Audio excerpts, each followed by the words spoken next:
Welcome everyone to a new exciting video where we dive into the realm of case control study designs. These designs are the backbone of analytical research, helping us to pinpoint associations and causations in a sea of data. They're the detectives of the research world, deciphering complex patterns and identifying the culprits, whether they're risk factors or protective measures. Now, you might be wondering, what exactly is a case control study design? Picture a grand puzzle where you're trying to find out what pieces led to a particular outcome. In this type of study, we start by identifying individuals with a specific outcome or cases, and compare them with individuals who do not have that outcome or controls. Our mission is to trace back to see if exposure to a particular factor is more common in cases than in controls. In other words, we're working backwards, from effect to cause. These designs are particularly useful when dealing with rare diseases or conditions, as they allow researchers to gather a substantial amount of data about the cases. They also save time and resources as they involve studying individuals who have already been affected. But like any good detective story, the case control study design isn't one size fits all. There are different variants, each with its unique approach to solving the puzzle. Some of these include the traditional case control study, the nested case control study, the matched case control study, and the density case control study. Each of these types has its strengths and weaknesses, and the choice of which to use depends on the research question at hand, the availability of data, and the resources at disposal. With that brief introduction, prepare to delve deeper into the different variants of case control study designs. We'll explore each of these in detail in the upcoming segments, so stay tuned as we continue our journey into this fascinating world of research design. Hold on to your detective hats, as the mystery is about to unfold.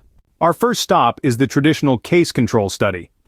The traditional case control study is a type of observational study that compares individuals with a specific condition, referred to as cases, to individuals without the condition, known as controls.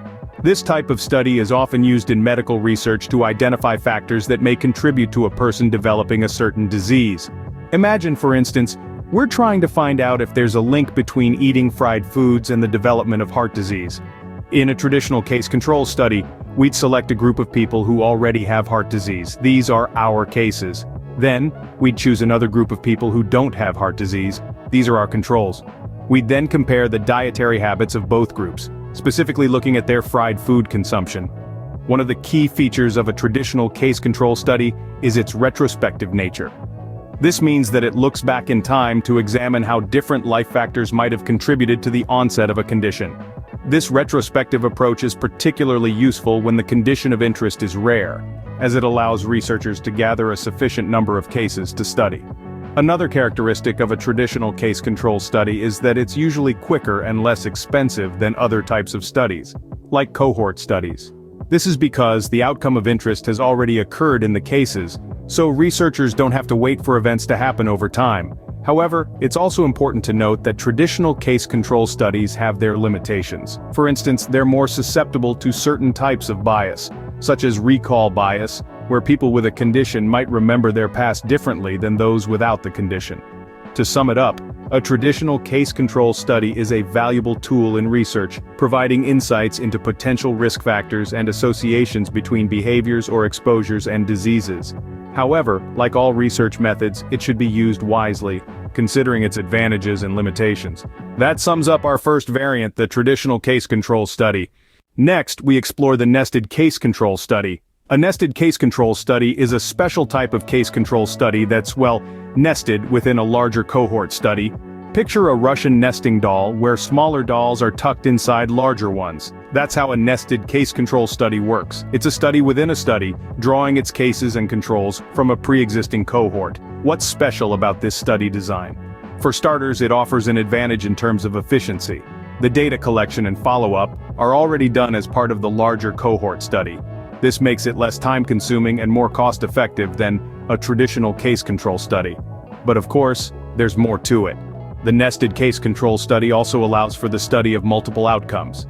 Think of it like this: you're at a buffet, and instead of having to choose one dish, you can sample a bit of everything. Similarly, a nested case control study allows researchers to look at multiple outcomes within the same group of subjects.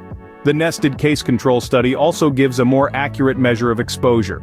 In a traditional case control study, you're looking back in time trying to remember who was exposed to what and when. but with a nested case control study, exposure information is collected before the disease develops, reducing the risk of recall bias. To illustrate, let's say we have a large cohort of people who we've been following over time. We're interested in studying the link between diet and heart disease. Instead of starting a new study, we can identify cases of heart disease within our cohort and select controls from the same group. We can then compare their dietary habits before the disease developed. The nested case control study is a powerful tool in epidemiological research, providing a more efficient and accurate way to study the relationship between risk factors and disease outcomes. Now you have a better understanding of the nested case control study. Let's move on to the matched case control study. This type of study design is a special breed, bringing an interesting twist to the world of research. In a matched case control study, each case is paired with one or more controls based on certain characteristics. These could be age, gender, or any other factors that the researcher believes may influence the outcome of the study. This matching process is a bit like pairing up dance partners at a ball, each pair carefully chosen to complement each other beautifully. Why do we do this? It's simple. By matching cases and controls, we're able to isolate the effect of the factor we're interested in. It's like turning down the noise so we can hear the melody more clearly. Picture this. Let's say we're studying the effect of smoking on lung cancer. We match each person who has lung cancer, the case, with a person who doesn't have lung cancer, the control, of the same age and gender. This way, we can be more confident that any difference in lung cancer rates between the two groups is due to smoking, rather than age or gender. But it's not all smooth sailing. Matched case control studies come with their own set of challenges. For one, they require more effort to set up because of the need to find suitable matches. They also require specialized statistical methods to analyze the data. Despite these challenges, matched case control studies are a valuable tool in the researcher's toolbox. They offer a way to control for confounding variables, those pesky factors that could muddy the waters of our study. It's a bit like having a secret weapon, ready to deploy when needed.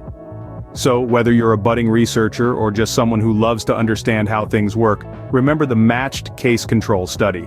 It's the study design that pairs up cases and controls for a dance, leading us closer to the truth, one step at a time. And that's the matched case control study in a nutshell. Our final variant is the density case control study. This kind of study design has a unique role to play in the realm of research, with its own distinct characteristics and utilities. The density case control study, also known as the case crossover study, is a type that is particularly suited for studying transient effects on relatively rare acute outcomes. In this variant, you might say that every participant is their own control. Yes, you heard it right. In a density case control study, each case serves as its own control during a different time period. Let's consider a simple example to understand this better. Imagine we're studying the impact of extreme heat on the occurrence of heat strokes. In a density case control study, we'd compare the exposure to high temperatures of a person who had a heat stroke during the hazard period, that's the time just before the stroke, with their exposure during a control period, a similar time frame when they didn't have a stroke. This approach allows us to control for all fixed characteristics of an individual, like genetics or long-term health conditions, which are otherwise difficult to measure. It's like looking at two pictures of the same person at different times and trying to spot the differences. This way, any effect observed can be attributed to the changes in exposure status rather than inherent differences between people. However, it's important to remember that this method is not without its limitations. It's best suited for studying the effects of exposures that vary over short periods and are not likely to leave a lasting impact. If the exposure in question has a long-term impact or doesn't change much over time, a density case control study might not be the best approach. Despite these limitations, the density case control study is a powerful tool in the researcher's toolkit.